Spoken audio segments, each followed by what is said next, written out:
요한복음 8장 28절부터 36절 우리 번갈아 가면서 읽고 마지막 절 같이 읽겠습니다. 이에 예수께서 이르시되 너희가 인자를 든 후에 내가 그인 줄을 알고 또 내가 스스로 아무것도 하지 아니하고 오직 아버지께서 가르치신 대로 이런 것을 말하는 줄도 알리라. 나를 보내시니가 나와 함께 하시구나. 나는 항상 그가 기뻐하시는 일을 행함으로 나를 혼자 두지 아니하셨느니라. 이 말씀을 하심에 많은 사람이 믿더라. 그러므로 예수께서 자기를 믿은 유대인들에게 이르시되 너희가 내 말에 거하면 참으로 내 제자가 되고 진리를 알지니 진리가 너희를 자유롭게 하리라. 그들이 대답하되 우리가 아브라함의 자손이라 남의 종이 된 적이 없거늘 어찌하여 우리가 자유롭게 되리라 하느냐. 예수께서 대답하시되 진실로 진실로 너희에게 이르노니 죄를 범하는 자마다 죄의 종이라. 종은 영원히 집에 거하지 못하되 아들은 영원히 거하나니. 같이 읽겠습니다. 그러므로 아들이 너희를 자유롭게 하며 너희가 참으로 자유로우리라. 아멘. 우리가 뭐 영화나 드라마, 책을 볼 때 사랑 다음으로 가장 많이 이야기하는 주제가 제가 생각할 때는 자유가 아닌가 생각합니다. 갑갑한 일상에서 벗어나 내 마음대로 하고 싶은 자유, 삶의 무게를 벗어 던질 수만큼 힘을 가지고 싶은 자유, 그런 자유를 누리기 위해서 필요한 재정을 갖고 싶은 자유, 이런 자유를 갈망하는 마음이 투영되어서 많은 문화가 생겨나는 것 같습니다. 우리가 삶을 살아가면서 크고 작은 구속들이 있잖아요. 얽매이 있는 것들, 가정, 학교, 사회, 외부로부터 억압뿐 아니라 그 내면의 그 억압이 우리 삶을 때로는 억제할 때가 있는 것 같아요. 열등의식, 불행한 기억, 여러 가지 불안감, 이런 것들이 이제 조금씩 앞으로 나아가지 못하는 어떤 작용을 하는 겁니다.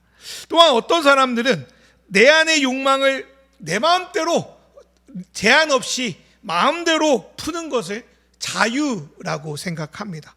그러나 욕망을 충족하기는 솔직히 쉽지 않고, 만약에 충족된다고 하더라도 금세 또 지루해져 가지고 또 다른 욕망을 추구하다가 어느 순간 자유를 추구하다 봤는데 어느 순간 그 욕망에 구속되는 역설적인 상황이 벌어지기도 합니다. 그러면 종교, 신앙은 어떤가? 본래 종교는 자기를 억압하는 것에서 자유를 얻기 위해 존재하는 게 종교입니다. 우리도 그렇고 또 불교도 그렇잖아요. 해탈에 이르러 자유를 얻잖아요. 그러니까 종교는 기본적으로 자유를 준다고 말하는 곳입니다. 그런데 많은 사람들이 종교를 가지면 오히려 자유롭지 않고 구속된다고 느낍니다. 그 종교를 내가 지키기 위해서 따라야 할 수많은 지침들이 생기기 때문입니다. 또한 또 여러 종교 가운데 유독 개신교가 신자를 강하게 구속하는 듯 보입니다. 저희 교회는 좀 아닌 것 같긴 한데 잘 모르겠습니다. 그래서 좀 교회를 안 다니는 분들은 교회를 가면, 신앙을 가지면 이전에 내 자유가 상실될까 봐 걱정합니다. 그런데 기독교 경험이 있는 사람들조차 교회가 자기를 구속한다고 여기는 사람들이 있습니다. 그래서 주변에 교회를 옮기는 분들 보면 탐방 갔다가 거기서 처음 오셨어요 하고 이렇게 적극적으로 해주면 이 사람이 나를 잡아가지고 뭔가를 좀 이렇게 하려나 싶어가지고 부담 느껴가지고 또 그 교회를 안 간다는 이야기를 많이 들었습니다. 아마도 그전 교회에서 뭔가 그 구속을 많이 받아서 그런지 내가 이번 교회에서는 좀 덜 받아야겠다, 그런 마음이 있어서 그랬나 봅니다. 성경은 예수를 믿고 교회 공동체에 생활해서 자유를 누리라고 말합니다. 근데 실상 많은 경우 우리는 신앙을 구속 의무 정도로 여깁니다. 그럼 뭐가 잘못된 걸까?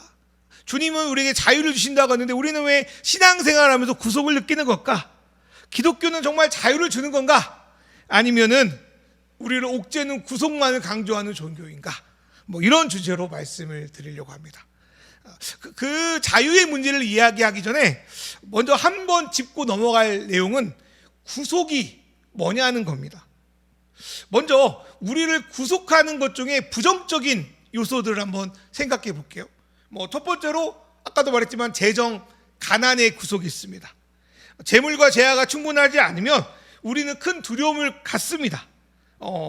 그게 없으면 가고 싶은 데를 가지 못하고 사고 싶은 걸 사지 못하고 도울 수 있는 걸 돕지 못하기 때문입니다. 그러나 이 구속을 극복하기 위해서 과도하게 일하거나 수단과 방법을 가리지 않고 하다 보면 오히려 그것이 또 다른 나의 구속이 되기 십상입니다. 두 번째로 이런 구속도 있겠죠.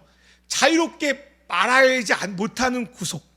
우리 사회를 보면 정치나 종교적 신념에 대해서 자기 생각을 밝히면 그 반대편에서 얼마나 달려드는지 몰라요. 사람마다 여러 가지 주제에 따라 여러 가지 생각이 나뉠 수 있는데 이제까지 자기를 지지했던 사람들이 수많은 것 중에 한 가지 생각이 나와 다르다고 막 돌아서는 것을 넘어서 비난하고 조롱하는 모습을 우리는 참 많이 봅니다. 그런 곳에서 자기의 생각을 과감없이 말하는 것은 용기가 필요합니다. 이런 구속에서 우리는 좀 벗어나길 바라잖아요. 좀 마음껏 이야기하고 싶다. 솔직히 이야기하고 싶다. 세 번째로 관계의 구속이 있습니다. 예를 들어서 요즘에 계속 이야기되는 게 가스라이팅이라는 말 들어보셨잖아요. 근데 좀 오용되는 언어기도 해요. 우리나라에서는 뭐든지 상대가 조금이라도 자기를 통제하려고 하면 가스라이팅 하는 거 아니야? 이렇게 이제 이야기를 한다는 거예요.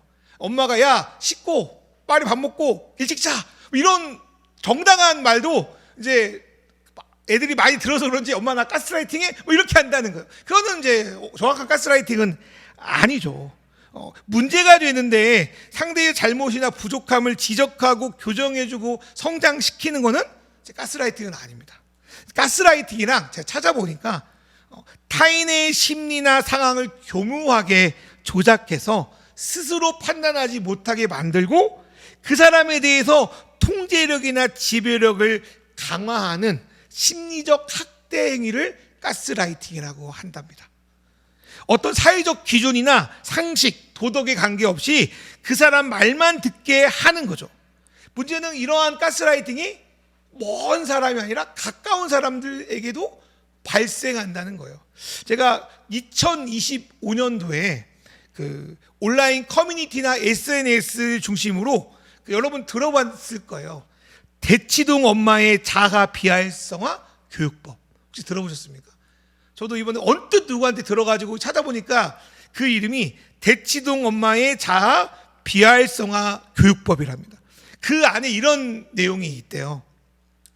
아이가 중고등학교 시절에 스스로 생각하거나 주관을 가지면 공부에 방해가 되고 부모 말 안 듣는다. 부모 통제 벗어난다. 그러니까 대학 갈 때까지는 아이의 자아를 죽여놓아야 된다. 그래서 어떻게 죽여놓는지를 이야기하는 게 아까 말했던 자아 비활성화 교육법이라는 거예요. 이것이 이제 기사화되면서 막 사람들이 이제 강한 거부감과 막 우려를 막 쏟아내었는데요. 저는 그러한 것이 어쩌면 가까운 부모 자녀 사이에 있는 가스라이팅의 일종이겠다 생각이 들었습니다. 네 번째로 생각하는 구속은 질병의 구속입니다. 우리는 몸의 아픔뿐 아니라 여러 정신적인 고통 역시 구속으로 벗어나야 될 구속으로 생각이 됩니다. 이러한 구속들은 우리가 벗어나고 극복해야 되는 또 없애버려야 되는 구속이겠죠. 그런데 구속이 꼭 나쁜 구속만 있는 건 아닙니다. 필수 불가결한 구속이 있습니다. 예를 들어서 여러분 가족 중에 누군가가 나에게 돈을 마음대로 쓸 자유를 달라. 그러면 여러분 어떻게 하시겠습니까? 무작정 돈만 쓰다가는 패가 망신하지 않겠습니까? 그러니까 돈을 주지만 쓸 수 있는 한계를 걸어둡니다. 운동 경기는 또 어떻습니까? 여러분 야구 좋아하는지 모르겠는데 작년부터인가 올해도 그렇지만 프로야구에서 ABS로 그 스트라이크 볼을 판단합니다. 그러니까 이전까지는 심판이 딱 보고는 스트라이크 볼을 판단하는데 너무 이제 뭐 이게 맞나 틀리냐 논란이 되니까 아예 그 컴퓨터 AI로 그냥 스트라이크 볼을 딱 정해줘요. 그래서 심판은 귀에 이제 이어폰에서 스트라이크다 볼이다 듣고 그대로 판정합니다. 그게 이제 만들어졌어요. 지금은 좀 정착이 된 것 같아요. 처음엔 논란이 좀 많았다가 정착이 됐어요. 그 축구, 여러분 좋아하는 축구는 무슨 시스템이냐면 VAR 시스템이 있습니다. 뭐 영어를 읽으면 비디오 보조 심판이라는 거예요. 업사이드 같은 거 미묘한 부분들, 그 다음에 골이 들어갔냐 안 들어갔냐 미묘한 부분들 때문에 논란이 많으니까 야 심판 네가 판단한 것보다 영상이 더 정확해 해서 영상을 다각도로 촬영하고 또 시스템으로 만들어서 심판에게 정확한 판단을 할 수 있도록 도와주는 게 VAR입니다. 와 이렇게 좀 자유롭게 그냥 알아서 하게 바뀌지 왜 ABS를 만들고 왜 VAR을 만드냐고요? 운동선수의 자유를 억압하려고 하는 건가? 오히려 그 반대라고 저는 생각이 들어요. 운동선수와 그걸 바라보는 팬들이 판정에 이랬다 저랬다 흔들리지 말고 정확한 판결을 통해서 경기 자체에 집중하게 만들려고 그러한 것들을 고안해서 집어넣었다고 생각합니다. 자유는 좋은 것인데요. 자유가 선을 넘으면 방종이 되어서 나뿐 아니라 다른 사람의 자유를 망가뜨립니다. 아무리 자유가 좋아도 음주운전 내 마음대로 할 자유, 다른 사람을 함부로 막 거짓말해가지고 무고할 자유, 뭐 이런 거는 있으면 안 되는 거잖아요. 그래서 법적으로 필요한 구속을 하는 겁니다. 그런 면을 보면 구속과 억압이 우리를 지켜주고 우리의 자유를 오히려 보장하는 경우도 있다는 거예요. 그럼 여기서 한 가지 질문이 생기는 것 같아요. 저 같은 경우는 벗어나야 할 구속은 뭐고 받아들여야 되는 구속이 뭔가, 이 둘을 구분하는 기준이 우리 인생에 참 필요합니다. 인생에서 자유는 우리를 참 행복하게 합니다. 그러나 한편 과도한 자유가 우리를 망가뜨리기도 합니다. 그래서 인생에는 이를 지키는 법도 선이 있는 것 같아요. 우리는 이러한 것을 보통 진리라고 부릅니다. 우리가 사는 세상과 인생 전체를 정직하게 설명해주고 선을 그어주는 것을 진리라고 생각하는 것 같아요. 그거를 우리는 막연하게나마 상식, 양심이라는 이름으로 습득합니다. 내가 좀 불편해도 이건 좀 아닌 것 같은데, 이건 좀 틀린 것 같은데, 그래서 그거를 지키려고 노력하는 거죠. 그래서 자유는 지켜야 될 선을 담보로 우리에게 주어지는 게 바로 자유입니다. 근데 어떤 분들은 이 구속이라는 말 자체를 싫어해서 내 마음대로 사는 게 자유라고 착각하며 살아갑니다. 하지만 통제가 되지 않는 자유는 사람을 망가뜨리고 또 다른 구속에 얽매여 살게 만듭니다. 예를 들어서 내가 술에서 자유롭고 싶어. 나 제어하지 않고 술을 계속 먹다 보면 어느 순간 알코올 중독이라는 새로운 구속에 매이게 됩니다. 아까 말하고 싶은 자유 말했잖아요. 근데 내가 필터 없이 내 마음대로 막 말을 하고 다니면 어느 순간 내 주변에 사람이 없고 혼자 있음을 보게 됩니다. 또한 어떤 성에서 내가 좀 자유롭고 싶다고 막 해대게 되면 나뿐 아니라 다른 사람에게도 엄청난 상처를 주게 됩니다. 인간은 모든 구속에서 나는 완전히 해방되고 자유롭길 바랍니다. 하지만 인간은 완전히 자유로운 존재, 다른 말로 스스로 있는 자가 아니에요. 출애굽기에서 하나님을 자기를 스스로 있는 자라고 소개하잖아요. 그런 면에서 인간은 신이 될 수 없습니다. 완벽한 자유를 누릴 수 없습니다.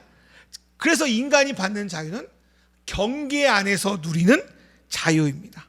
경계조차도 없애버리면 우리는 그 자유가 방종으로 흐르게 되어 있습니다. 그래서 우리의 과제는 그 경계를 찾는 것이고, 사람들은 그 경계를 앞에서 말한 것처럼 진리라고 여기는 것 같아요.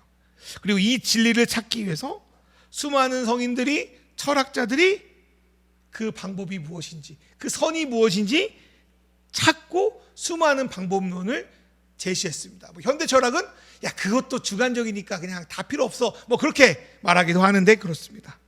그래서 오늘 우리는 예수님이 가르치시는 선, 진리와 자유에 대해서 좀 다시금 다 알고 있는 내용이지만 나눠보려고 합니다.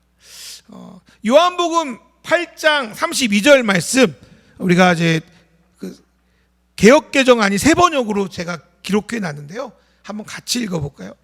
요한복음 8장 32절 말씀 시작. 그리고 너희는 진리를 알게 될 것이며 진리가 너희를 자유롭게 할 것이다. 네. 요한복음 8장 32절에서 진리를 알면 우리가 진정 자유롭게 된다고 말씀하셨습니다. 그렇다면 예수님이 가르쳐 주신 진리가 무엇이기에 우리를 자유롭게 한다고 말씀하실까요? 진짜 진리라면 우리가 사는 세상에서 가장 중요한 게 무엇인지 또 그 한계가 무엇인지 가르쳐 주지 않겠습니까? 그리고 그 경계 안에서 자유를 누리는 법을 조금씩 우리도 배울 수 있을 겁니다. 그리고 그 자유롭게 살아가는 법이 좀 익숙해지면 우리는 보다 깊게 그 자유를 누리며 살아갈 겁니다. 여기서 제가 뭐 운동을 잘하는 건 아니지만 그나마 좋아하는 수영을 가지고 좀 진리에 대해서 생각을 잠깐 해보겠습니다. 먼저 수영을 배우려면 수영의 원리가 무엇인지를 배워야 됩니다. 대표적으로 부력의 원리가 있죠. 수영을 자신의 힘으로 막 하려가는 물의 강력한 저항을 받아서 허우적대며 빠지기 일쑤입니다. 그러나 오히려 저항하지 않고 내 몸을 맡길 때 물에 뜬다는 부력의 원리를 알아야 수영을 시작할 수 있습니다. 그렇게 원리를 알았다면 그 아는 거를 기초로 우리의 몸을 물 위에 한번 띄워봐야 합니다. 이 물 위에 내 몸을 띄우는 것은 수영을 배우는 시작이죠. 그 다음에 어떻게 손과 발을 사용해야 물 앞으로 나갈 수 있는가, 어떻게 물에서 호흡할 수 있는가 등을 배웁니다. 또 그렇게 한참 배우다 보면 물속에서 자유롭게 유영하고 있는 우리 자신을 발견합니다. 어느 순간 50m, 100m밖에 못 갔다가 뭐 잘하는 건 아니고 빠른 건 아닌데 어느 순간 막 1000m, 5000m를 왔다 갔다 하시는 분들이 있거든요. 내가 물속에서 이제 자유로움을 발견하게 되는 거죠. 저는 예수님이 말씀하신 진리와 자유가 이것과 조금 비슷하다는 생각이 좀 들었습니다. 그러면 예수님이 말씀하신 진리가 무엇인지 오늘 말씀을 통해서 살펴볼 건데요. 요한복음 8장 31절 말씀 제가 세 번역으로 읽어드리면 이렇습니다. 예수께서 자기를 믿는 유대 사람들에게 말씀하셨다. 너희가 나의 말에 머물러 있으면 너희는 참으로 나의 제자들이다 그랬어요. 32절에 주님이 진리를 알면 너희가 자유롭게 될 것이라고 말했는데 그 앞에 31절을 보니까 그 진리가 뭐냐면 너희가 누구 말에?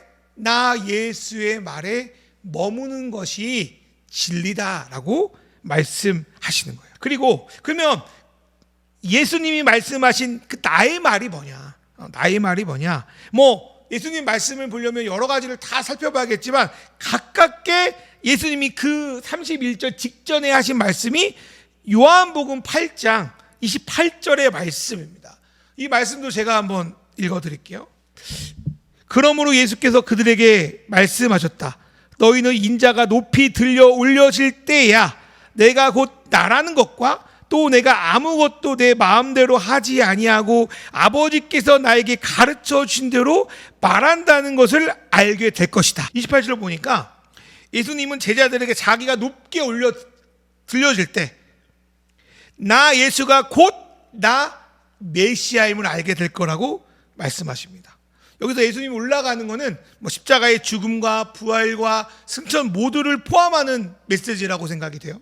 그러니까 이 뜻이 예수님이 들려지는 그 예언이 예수 자신을 통해서 성취될 때에 제자들은 비로소 예수가 곧 메시아구나 라는 것을 알게 될 거라는 거예요.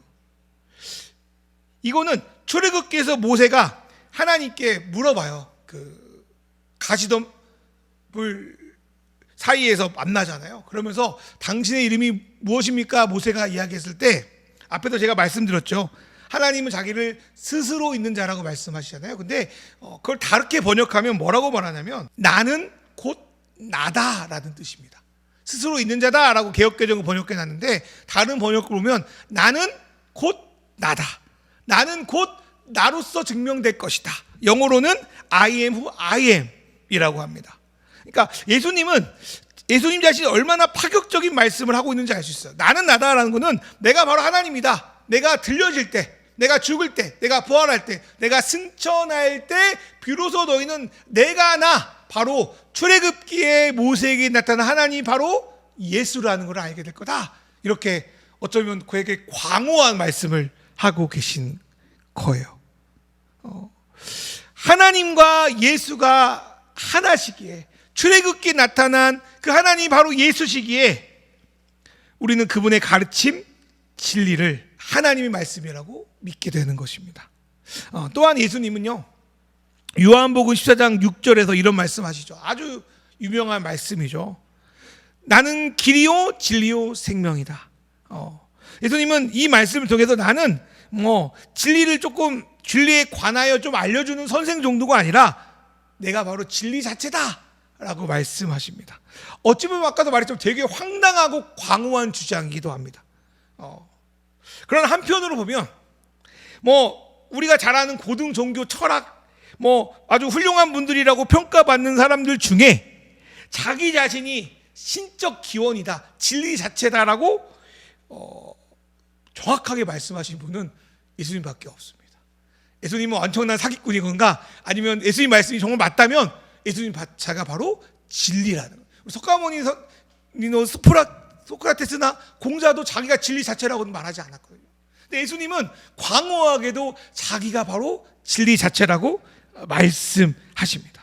그러니까 예수님 말씀이 예수님이 메시아 하나님 아들이라고 우리가 정말 믿는다면, 그분의 말이 하나님께로부터 나온 진리의 말씀이라는 걸 받아들인다면 우리는 예수의 말씀을 듣고 자유로 나아갈 수 있다는 게 기독교의 어쩌면 핵심 메시지입니다. 그래서 존 스토트가 이런 말을 했는데, 기독교는 예수님 빼면 아무것도 아니라고 말씀합니다. 예수를 알아야 하나님을 알고 예수의 말씀을 통해 세상과 성경을 해석하는 거죠. 우리 신앙의 문제 역시 예수가 우리 안에서 빠져나가기 때문에 벌어진다고 생각합니다. 그러면 이제까지 우리가 참 많이 듣고 배웠지만 예수가 전한 진리에 대해서 잠깐 살펴보겠습니다. 첫 번째로 신이 누구냐는 거예요. 예수는 세상의 중심 주인이 바로 다른 것이 아니라 하나님 자신이라고 선포합니다. 다들 이렇게 무엇이 옳은가, 무엇이 맞나, 어떻게 하면 잘 살 수 있을까 헤매는 것은 그 중심에 진리가 없기 때문입니다. 그래서 우리는 각종 유사 진리를 찾아 헤매이는데, 성경은 유사 진리를 찾아 헤매이는 것을 가르쳐서 우상이라고 말해요. 문제는 기독교인이라고 하면서 예수를 믿는다고 하는 분들이 하나님을 인생의 중심 주인으로 모시지 않으면 신앙생활을 해도 계속 유사 진리를 찾아 헤매입니다. 하나님이 세상을 창조하셨고 세상의 주인이고 내 인생을 이끌어간다고 정말 믿는다면 우리를 둘러싼 수많은 고민들이 상당수가 정리되고 조정될 거라고 믿습니다. 그분의 말씀이 정말 내 삶의 모토이고 중요한 진리라면 다른 메시지가 우리를 흔들기는 쉽지 않을 겁니다. 그런데 저를 포함해서 우리는 꽤 흔들리는가? 그거는 두 번째, 우리 인간이 우주의 창조주이사 생명의 근원이 하나님을 떠났기 때문이라고 성경은 말씀합니다. 아무리 복잡한 기계라도 그 기계를 움직이고 지탱하는 중심축이 빠져버리면 후루룩 무너져 버리죠. 우리 중심에 하나님이 빠져버리면 우리 인간은 겉은 멀쩡해도 후루룩 방황하며 살아갑니다. 성경은 그게 죄라고 이야기하죠. 그리고 세 번째, 예수님이 이 땅에 오셔서 한 일은 그 죄의 문제를 해결하려고 오셨습니다. 죄는 인생의 중심인 하나님을 모르고 거부하는 게 죄인데, 예수님은 자신의 말과 자신의 삶을 통해서 하나님이 누구인지를 가르쳐 주셨습니다. 죄는 인간이 하나님을 배신함으로 그분께 결코 나아갈 수 없는 것이 죄인데, 예수님은 자기의 생명으로 우리와 하나님을 이어줄 수 있는 십자가의 다리를 이어주셨습니다. 더 나아가서 예수는 자기의 생명을 내어주심으로 예수와 하나님이 누리는 그 친밀한 관계, 아들과 아버지로의 관계를 죄 지은 우리도 죄를 용서받고 똑같이 아들로, 딸로, 자녀로 누릴 수 있도록, 연합할 수 있도록 연결해 주셨습니다. 네 번째로, 우리가 그 예수님이 우리에게 하신 일을 받아들일 때 하나님으로 인해 중심과 경계가 회복된 우리가 다른 것도 아닌 그리스도 안에서 자유롭게 산다고 성경은 말씀합니다.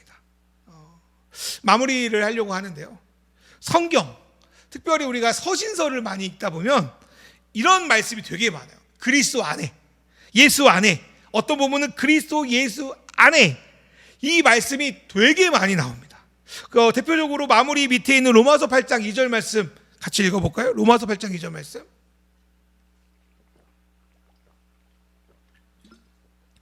로마서 8장 2절 말씀 같이 읽어볼게요. 그것은, 시작. 그것은 그리스도 예수 안에서 생명을 누리게 하는 성령의 법이 당신을 죄와 죽음의 법에서 해방하여 주었기 때문입니다. 기독교의 자유는 그리스도 예수가 내 안에 중심으로 붙어 있어서 가능한 자유입니다. 어쩌면 그 수영도 비슷한데 우주라고 생각해 보면, 여러분 그 우주에서 유영하고 있는 우주인을 보셨던 적 있습니까? 사진이나 영상으로. 그 우주인을 보면서 여러분 어떤 느낌이 들었습니까? 와, 그 거대하고 광대한 우주를 이렇게 유영하며 너무 자유롭겠다고 느끼셨습니까? 아니면 와, 진짜 무섭겠다고 느끼셨습니까? 나는 요즘에 그 놀이기구도 무섭거든요. 근데 되게 무서운 것 같아요. 저는 무서운 게 더 강했어요. 그러면 그 우주를 유영하는데 우주인은 우주정거장이나 우주선하고 끈끈이 연결되어 있습니다. 그러니까 우주선과 우주인이 연결되어 있기 때문에 그 유영이 자유로운 거예요. 근데 그 선이 끊어지면 어떻게 벌어질까요? 나는 이제 우주의 비하가 되는 거예요. 나홀로 방향을 잃은 떠돌아다니는 우주 유랑아가 될 수밖에 없습니다. 예수를 믿는다는 게 그런 것 같아요. 내가 인생의 우주를 떠도는데 예수를 믿는다는 건 하나님이 내 중심, 내 생명끈이 되어준다는 것 같습니다. 하나님은 우리에게 억압적으로 막 계명을 부과하고 고생시키는 그런 비인격적인 분도 아니시고, 하나부터 열까지 내 맘대로 조정하는 그런 가스라이팅하는 신도 아니십니다. 그분은 우리 인간이 어떤 범위에서 살아갈 때 가장 인간다운지를, 또 가장 아름답고 가치 있게 살아간지를, 어느 선에서 자유롭게 살아야 되는지를 아십니다. 그래서 그 경계를 걸어줍니다. 우주인이 우주를 여행하고 싶어도 그 끈으로서 경계를 걸어주는 것과 같습니다. 그 경계의 끈이 우리를 묶고 있을 때 그 경계가 나를 속박하는 게 아니라 그 끈 안에서 우리는 자유롭게 바다를 혹은 우주를 누빌 수 있습니다. 불안하고 초조해도 그 끈이 붙어 있으면 우리는 죽지 않기 때문입니다. 그게 바로 그리스도 안에 누리는 자유의, 제 머리로는 가장 표현할 수 있는 가장 좋은 그림이라고 저는 생각합니다. 그래서 고린도전서 9장 19절에도 이런 말씀 있잖아요. 바울이 그러죠. 나는 어느 누구에도 얽매이지 않은 자유로운 몸입니다. 그러나 많은 사람을 얻으려고 스스로 모든 사람의 종이 되었습니다. 바울 사도처럼 그렇게 자유를 주님이 주신 경계 안에서 누리는 삶을 살다 보면 우리가 누리는 자유를 다른 사람에게 주기 위해서 잠시 자유를 줄이는 사람으로 살아갈 수 있습니다. 그게 어쩌면 사랑이라고 생각합니다. 예수님이 우리에게 자유를 주기 위해서 잠시 하늘의 영광을 버리고 이 땅에 오셔서 인간의 몸으로 구속당하신 것 같이 우리가 하나님의 자유를 누리다 보면 다른 사람을 위해서 내가 누리는 자유를 잠시 반납합니다.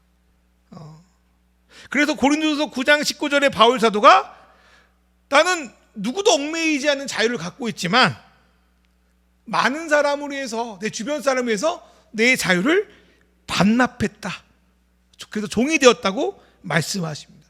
왜 그렇습니까? 왜 반납합니까? 다른 이가 자유를 얻는 게 기쁘니까 그렇습니다. 사랑하는 남편이 사랑하는 아내가 밖에 있을 때 집에 있는 사람은 밥을 요리하죠. 시간을 걸쳐서 밥을 요리합니다. 자유의 시간을 반납하는 거죠. 뭐대로 합니까? 차라리 배민을 시켜 먹지. 뭐대로 그걸 합니까? 그 자유를 반납하고 내가 기다리는 사람을 위해서 음식을 베푸는 것이 기쁘기 때문입니다.